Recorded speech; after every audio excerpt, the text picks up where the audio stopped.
Hello, family. I'm Inga, aka Queen, and I'm Lim's girlfriend. All right. My love, and I came out last night. Me, Lim, and Ina. Ina, that's my baby sister. Stand up. Stand up, Ina. But we're from Memphis, and I took it upon myself. I got some gifts for the siblings that I would like to pass out. So if I can get each sibling to come up, Shirley, Linnell, Evelyn, King, can you come up here, please? And Eva, Mimi. And King, who's King? Oh, he's got it. I know King is. You know who King is. And this is just talking about the thank you all. You are so welcome. You love you. Yes, You don't even have to do this, right? That's the way you do it, baby. And I think that's when you're going to do this. that's and I give up. Everybody gives up. All right, love you.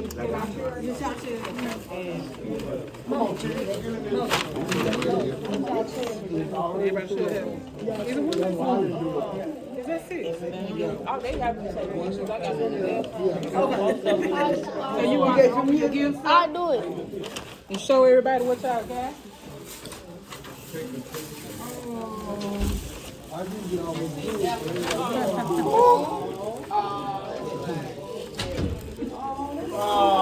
Thank you, Queen. Thank you. Thank you so much. I got a video on film.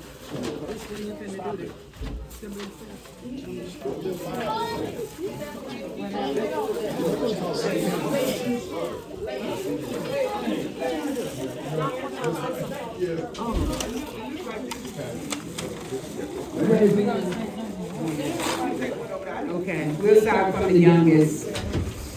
Stand back. We'll start from the youngest. They said 1 minute. What are we supposed to do next? Whatever we siblings. We're the siblings of today. Thank you all for coming.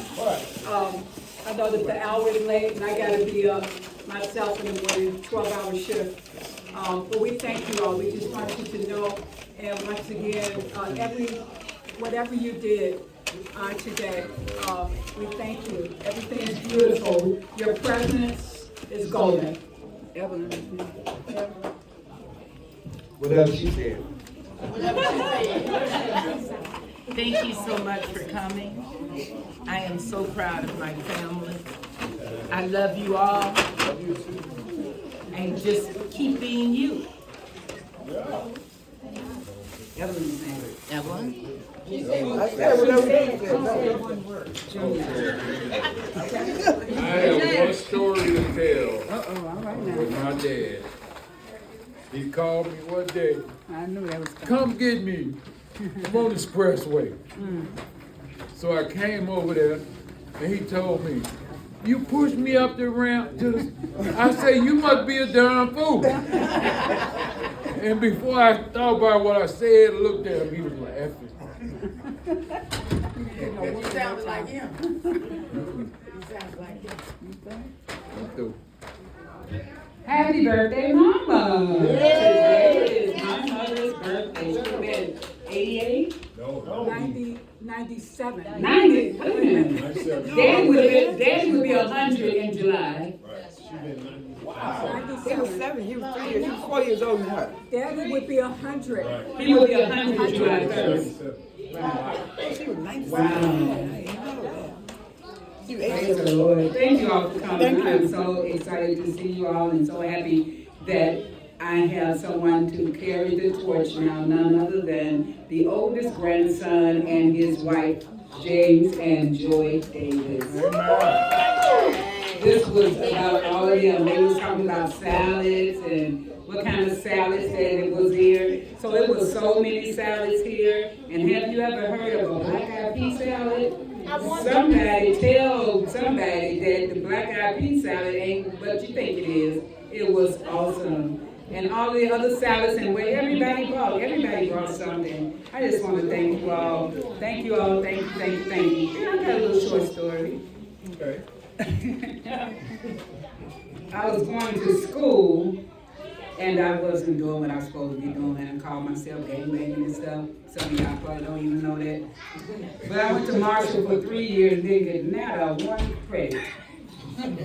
But Mom and Dad don't know nothing about going, school and credits and stuff. So I came home and told them I had a fight and they took all my credits.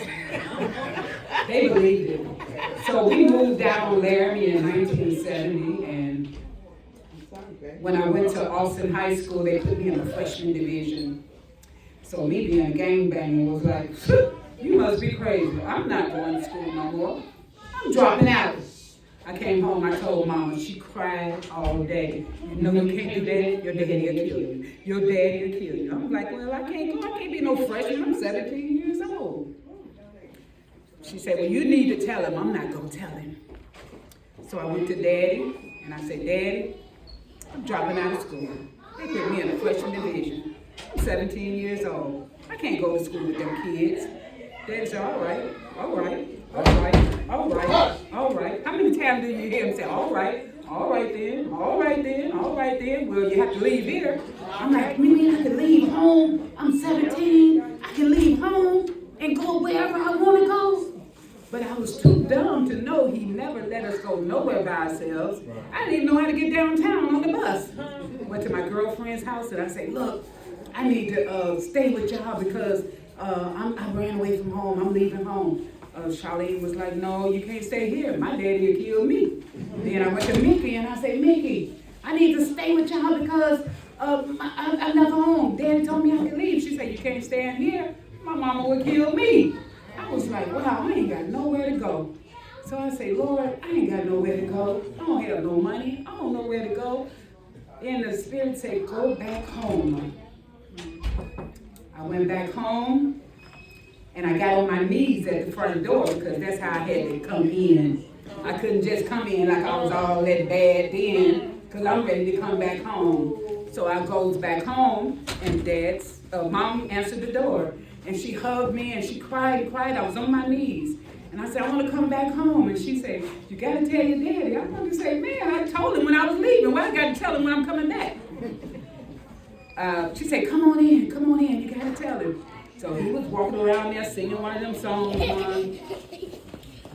I said, Dad, I want to come back home. He said, all right then. He kept walking, all right then. He kept walking. I was in there, I was so happy. I'm like, I can go to sleep in my own bed, all right then. So I listened and something was happening downstairs. I kept hearing a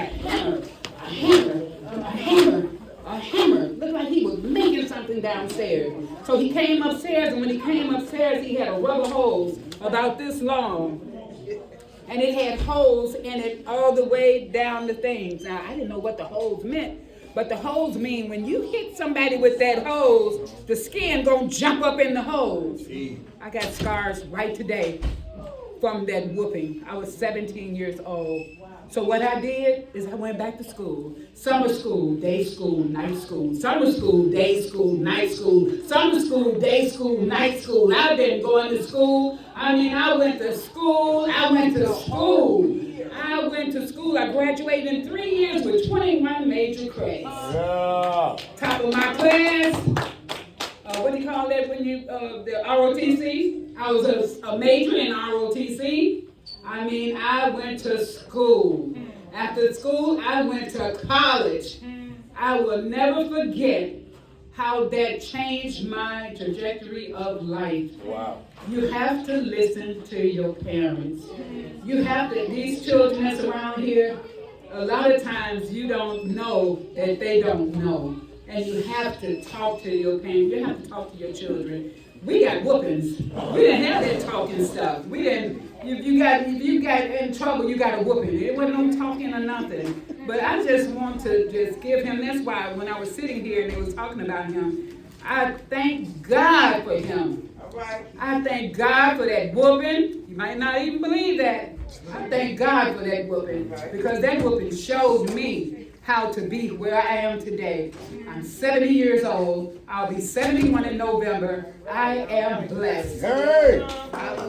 I believe, other than my two friends back here, I may be the oldest person in here, except for my two friends back here. But You are oldest member of our family? yeah, they say, where's the grandparents at? I'm the grandparent. I'm the grandparent. So I didn't like, I told y'all that story. I never probably told anybody, but it's the truth. And I tell us the truth. And I believe the truth will make you free. And just do what you have to do. Listen to your parents, y'all. Listen to your parents. Don't be thinking that you can go out there and do whatever you want to do, especially when they raise you. They know all about you, just like God. Right. They know all about you, don't they? They know all about They know all about you. They go through your phones. Oh yeah. They go through your phones. They go through your room. We didn't have to do that. Just like with John, he kept stealing the sex tape out of the drawer.